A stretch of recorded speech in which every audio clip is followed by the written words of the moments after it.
देश में लगातार गिरती हुई पत्रकारिता का आलम यह है कि अब देश का पत्रकार भी चाय बेचने पर मजबूर हो गया है। इस वक्त मेरी मौजूदगी उत्तर प्रदेश यानी कि सूबे के सबसे चर्चित शहर गोरखपुर में है। गोरखपुर चर्चित इसलिए है क्योंकि उत्तर प्रदेश के वर्तमान मुख्यमंत्री योगी आदित्यनाथ का शहर है। योगी आदित्यनाथ के शहर में आप मेरे पीछे ये जो चाय की दुकान देख पा रहे होंगे, पत्रकार चाय वाला ये दुकान है। बता दें कि जिस तरह से लोकतंत्र का सबसे मजबूत स्तंभ पत्रकारिता को कहा जाता है, चौथा सबसे मजबूत स्तंभ, अब लगातार खोखला होता जा रहा है और आने वाले दिनों में आप धराशायी होते भी देखेंगे। आप देखेंगे कि किसी नुक्कड़ पर, चाक चौराहे पर हम जैसे तमाम और पत्रकारों को भी आप चाय का ठेला या चाय की गुमटी लगाते हुए देखेंगे, क्योंकि पिछले कई सालों से लगातार जो लोगों का भरोसा था मीडिया पर, कहीं ना कहीं वो भरोसा अब डिगा है। लोग लगातार जिस तरह से पत्रकारों को देखते थे, मीडिया पर लोगों का भरोसा था, मीडिया को सच का आईना कहा जाता था, वो आईना अब कहीं ना कहीं लगातार धुंधला और धूमिल होता जा रहा है। मीडिया जो है, आपको बता दें कि जिस तरह से नोएडा के सेक्टर 15 में 10x10 के कमरे में नाच नाच कर पत्रकारिता करने वाले तमाम वो एंकर, गोदी मीडिया के वो एंकर बड़े बड़े दावे और वादे करते हो, लेकिन देश की असल सच्चाई यही है कि जहां उत्तर प्रदेश के मुख्यमंत्री योगी आदित्यनाथ के शहर में पत्रकार से लेकर के ये बगल में ही बेरोजगार इंजीनियर चाय वाले की दुकान है, और ये तमाम जो चाय की दुकानें हैं, अगर आप इस सड़क पर निकलेंगे और ये जो सड़क है नौका बिहार की तरफ जाती है, इस सड़क पर आपको ऐसी तमाम दुकानें दिख जाएंगी जहां पढ़े लिखे जो नौजवान हैं वो चाय और तमाम तरह की जो दुकानें हैं उनको खोलने के लिए मजबूर है। एक माँ बाप का सपना होता है कि जब वो अपने बच्चों को पढ़ाता लिखाता है और पढ़ा लिखा कर वो चाहता है कि मेरा बच्चा पढ़ लिख करके अच्छी नौकरी करेगा, डॉक्टर बनेगा, इंजीनियर बनेगा, एक अच्छा पत्रकार बनेगा। लेकिन जब पत्रकार चाय की दुकान खोल ले, जब इंजीनियर चाय की दुकान खोल ले, तो आपको देश का भविष्य और देश का आलम पता चल जाएगा। लगातार सरकारी आंकड़ों के हिसाब से बताया जा रहा है कि देश में जो बेरोजगारी का आलम है वो 40 साल का रिकॉर्ड तोड़ चुका है। जो भी वैकेंसी आती है, जो भी भर्ती आती है, वो कोई भी वैकेंसी और जो भर्ती है वो क्लियर नहीं हो पा रही है। अगर रेलवे की ही बात करें तो लगभग जो है पिछले 4 सालों में रेलवे में कोई भी वैकेंसी अब तक क्लियर नहीं हो पाई है। इन तमाम दावों और वादों के साथ लगातार योगी आदित्यनाथ की सरकार बड़े बड़े होर्डिंग्स और बैनर लगा रही है, उसमें दावे किए जा रहे हैं। मुझे अदम गौंडवी का एक शेर याद आता है। वो कहते हैं कि सरकारी फाइलों में गांव का मौसम गुलाबी है, मगर ये आंकड़े झूठे और दावा किताबी है। उसी तरह से ये जो दावे हैं वो लगातार हवा हवाई और किताबी साबित हो रहे हैं। ये तमाम दुकानों के बावजूद ये मीडिया का लगातार गिरता हुआ स्तर है कि जो लोग हैं, जो मीडिया जिस पे लोगों का भरोसा था, अमूमन हम जब टीवी और अखबार पढ़ते थे तो लोगों का एक भरोसा जुड़ा होता था, एक लगाव जुड़ा होता था। आपने देखा होगा कि एनडीटीवी के बड़े पत्रकार रवीश कुमार हाल ही के दिनों में एनडीटीवी के सीनियर एंकर पद से इस्तीफा दे दिए हैं।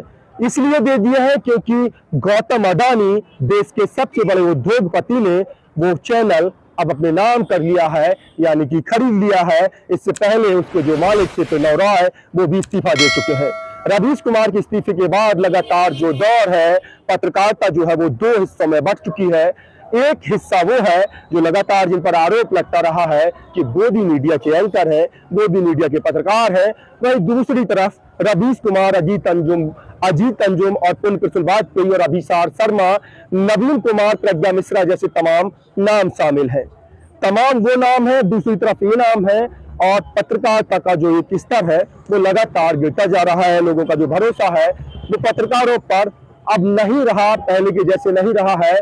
पहले जो पत्रकार होते थे, पत्रकार जो बताता था, लोग उसको सच मानते थे, लेकिन अब पत्रकार की बताई बातों पर देश के लोगों का भरोसा नहीं है, या यूं कहे कि देश की मीडिया पर अब जो है जनता का भरोसा नहीं रहा है।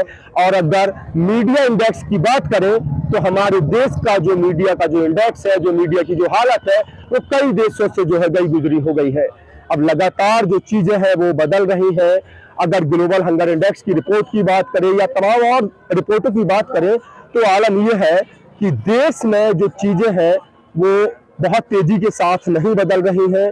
देश में लगातार जो बेरोजगारी का आलम है, देश में जो गरीबी का आलम है, तो देश में भुखमरी का आलम है, ये लगातार जो आलम है वो पूरी तरह से विकराल रूप जो है धारण करता जा रहा है। और इन्हीं चाय के बीच, चाय का हालांकि राजनीति में बेहद महत्वपूर्ण स्थान है। कहा जाता है कि देश के जो प्रधानमंत्री हैं नरेंद्र मोदी, वो भी कभी अपने बचपन में चाय बेचा करते थे। गुजरात के वडनगर रेलवे स्टेशन पर नरेंद्र मोदी चाय बेचा करते थे, बचपन में उन्होंने चाय बेची है। चाय से जोड़ करके प्रधानमंत्री नरेंद्र मोदी का जो इतिहास है वो देखा जाता रहा है। हालांकि उन्होंने चाय बेची नहीं बेची, ये मिथक है, ये इतिहास है, किसी को नहीं पता। लेकिन आज ही देश के प्रधानमंत्री नरेंद्र मोदी की माँ हीरामा अब्बा का भी जो है निधन हो गया है।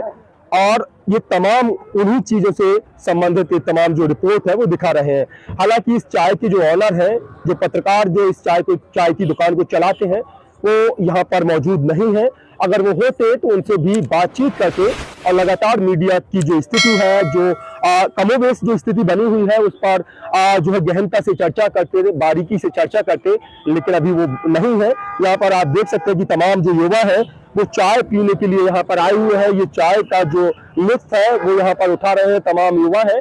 और ये आप सामने जाएंगे तो नौका विहार है, और यहाँ से जो लोग निकलते हैं तो ये चाय की दुकानों को देख करके रुक जाते हैं। हमारे मन में ये उत्सुकता जो है वो जागी कि पत्रकार चाय वाला, आखिरकार एक पत्रकार को क्या जरूरत पड़ गई। पत्रकार जो जन सरोकार से जुड़े मुद्दों को उठाता है, पत्रकार जो जनता की बुनियादी समस्याओं को जो है सत्ता का जो ध्यान है वो आकर्षित करता है। पत्रकार, जब हम लोग पत्रकारिता पढ़ रहे थे तो हम लोगों को यही बताया गया था, पढ़ाया गया था कि जो एक पत्रकार होता है वो सत्ता का स्थायी विपक्ष होता है। सरकार से आंखों में आंखें डाल करके सवाल करना सही मायने में पत्रकार जो पत्रकारिता है वो होती है, ना कि चाटुकारिता करना, सरकार की जो है वाहीवाही करना, सरकार की उपलब्धियां गिनाना। सरकार की उपलब्धियां गिनाने के लिए सरकार के पास तमाम अहम मंत्रालय होते हैं। सरकार अपना एडवर्टाइजमेंट करना है, उसके लिए सरकार के पास तमाम मंत्रालय है, उससे अपना एडवर्टाइजमेंट कर सकते हैं। लेकिन जब पत्रकार सत्ता के साथ मिलकर, सत्ता की कठपुतली बनकर और सत्ता के इशारों पर डांस करने लगे, आपने देखा होगा तमाम जो पत्रकार हैं नोएडा की सेक्टर 15 में मीडिया सिटी में बैठे तमाम जो पत्रकार हैं वो लगातार जब देश की बुनियादी समस्याओं से ध्यान हटाकर हिंदू मुसलमान पर जो है पूरी तरह से ध्यान आकर्षित करें, तो आप मीडिया का आलम समझ सकते हैं। लगातार भारतीय मीडिया में दिन भर हिंदू मुस्लिम के नाम पर नफरती जो जहर है वो बोया जा रहा है।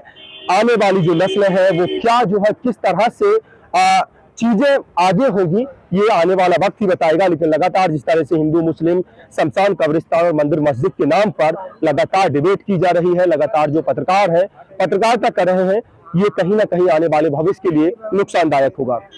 आप लोगों की क्या राय है कमेंट सेक्शन में अपनी राय देना ना भूलें। अपने साथी कैमरा पर्सन आनंद के साथ मंसूरी की रिपोर्ट। नमस्कार।